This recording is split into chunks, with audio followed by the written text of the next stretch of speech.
With the pressing need for renewable energy sources amid the adverse impacts of climate change, sustainability has become the buzzword in the real estate sector, not just as a corporate social responsibility concept, but as a business model that turns in revenues while helping save the environment.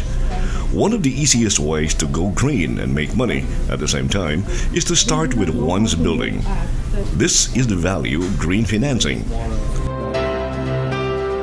Bank of the Philippine Islands, or BPI, strongly supports sustainable and green projects of both large, small, and medium enterprises as part of being a responsible corporate citizen.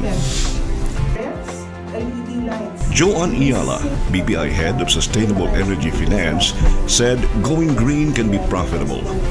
Green building innovations generate savings in energy and water consumption and lowers operating and maintenance cost. So I'll walk you through this, preparing your brain cells a little bit because it can tend to be a little bit technical, but I've laymanized it and placed a lot of pictures. Now, what do we do exactly under the Sustainable Energy Finance Program? We give companies whose consumption of electricity is very high, and then we see where they can save money. We give them free technical evaluation of the project proposals given to them. Because sometimes, proposals are too many to assess, and the CEOs are not really, it is not their core competence to analyze where they could be saving electricity. So we assist them there.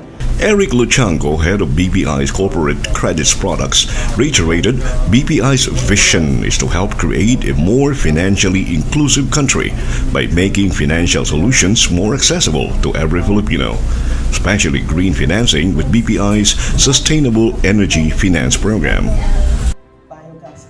We actually launched our Sustainable Energy Financing Unit 10 years ago this year.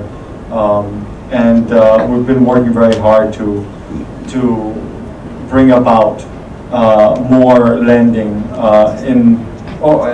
to do more lending that will help create more projects. And it's a very important initiative for us, very important thrust for us as we move forward.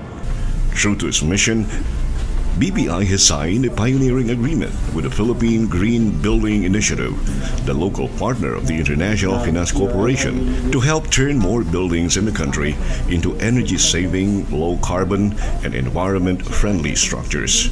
Its green financing through its Sustainable Energy Finance Program was presented to the media in a table discussion at Seda Hotel, Cebu Business Park, Cebu City on October 22, 2018.